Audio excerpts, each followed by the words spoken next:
Today we are here in Dawaad Village visiting a lead farmer who's been trained under the SomReP program funded by SIDA and STC, where we did provision of seeds and also good agricultural practices. One of her motivation to start this was 3 years ago.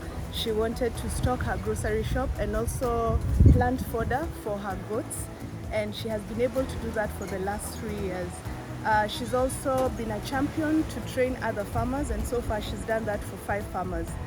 One of the things that has really moved us is that one, she still sticks to the indigenous fruits, the papaya which she's growing, but also just for her passing that knowledge to other farmers so that makes it sustainable around this community, and her being able to sustain her business by selling what she's growing and keeping her goats alive and well, and just going on with the season. So I would like to thank our donors. Thank you STC and SIDA, and we'd like to thank Fadumo for just welcoming us to her farm to just see the impact that we are all